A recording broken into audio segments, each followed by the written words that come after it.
तो चलिए आज मैं मुन्ना ठाकुर, आज बात करेंगे हम लोग कन्नौ वंश के बारे में। यानी ये जो था आपका 73 से लेके 30 मतलब ईसा पूर्व तक जो है ये चलल था। ठीक है, तो चलिए स्टार्ट करते हैं ज़्यादा समय को ना वेस्ट करते हुए। ऐसे भी जो है हम लोग ढेरे दिन के बाद जो है मिल रहे हैं। ठीक है, बात ऐसा है कि फिलहाल मेरे बगल में जो है, मेरे रूम के ऊपर में जो है क्या बोलते हैं, चोंगा जो होता है ना, वो लगा दिया था, बाजा ये सब, और जग हो रहा था, तो साउंड मतलब प्रॉपर वे में नहीं आ पा रहा था। ठीक है, तो इसके चलते जो है मैं वीडियो अपलोड नहीं कर पा रहा था।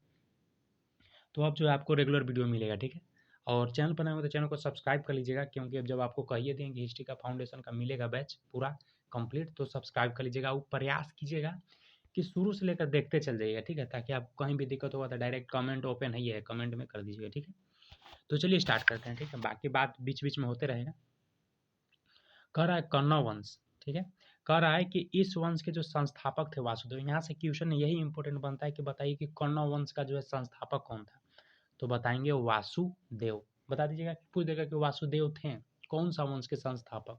4 गो ऑप्शन वहाँ पे दिया हुआ रहेगा, डायरेक्ट टिक करेंगे कि ये जो था कन्नौ वंश के संस्थापक थे। ठीक है, इन्होंने जो अपनी राजधानी कहाँ बनाया, विदिशा को बनाया। इन्होंने अपना राजधानी कहाँ बनाया, विदिशा। ठीक है, ये इतना माइंड में सेटअप रखिए। इस वंश का संस्थापक कौन था, तो बताइएगा वासुदेव। और वासुदेव कहाँ अपना राजधानी बनाया, तो विदिशा। ठीक है, चलिए नेक्स्ट पॉइंट अगर देखते हैं, तो इस वंश में कुल 4 शासक हुए थे। मतलब ये जो वंश था कन्नौ वंश, इसमें जो था 4 गो शासक हुए थे।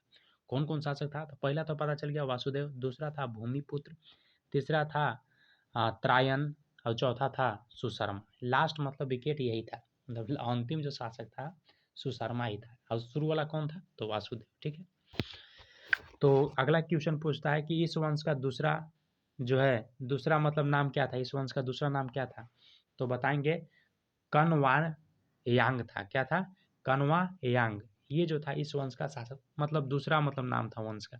मान लीजिए इसे पूछ दिया, मान लीजिए आपसे तो क्वेश्चन पूछा कि बताइए कि इस वंश का जो है संस्थापक कौन था, तो मान लीजिए आप बता दें कि वासुदेव था।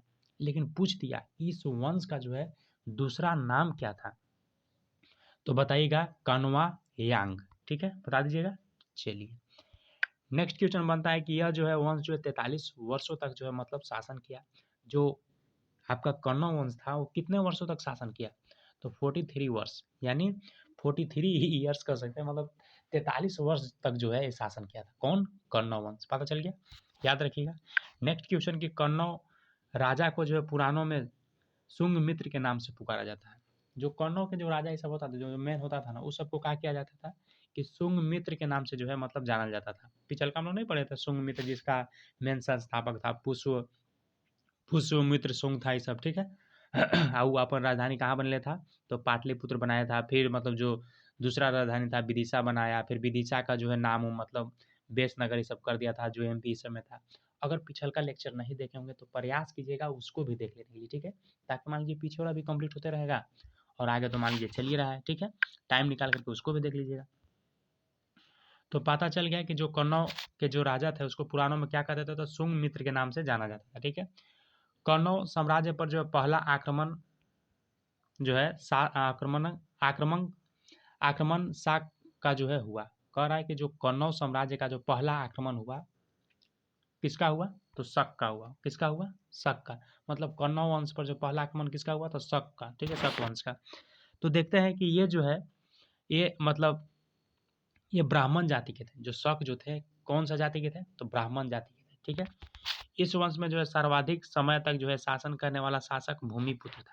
भूमिपुत्र हम लोग देखें ना कि जो भूमिपुत्र था वो कौन सा स्थान पे आता था, दूसरा स्थान पे। एक बार फिर से देख लेते हैं।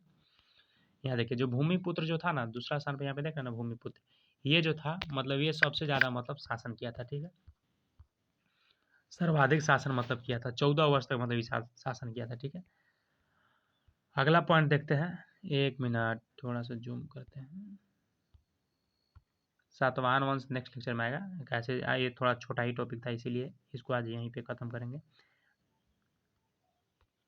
अगला क्या है कि इस वंश का जो है अयोग्य एवं दुर्बल अंतिम शासक सुशर्मा था। जो लास्ट वाला नहीं बोले, चौथा सुशर्मा, ये मतलब कमजोर था, जैसा होना चाहिए उस टाइप से नहीं था। तो जिसकी हत्या जो है जो मंत्री सिमुक था वो कर दिया। जो आंध्र राजा मतलब सिमुक जो था इसका हत्या कर दिया, किसको, सुशर्मा को। ठीक है,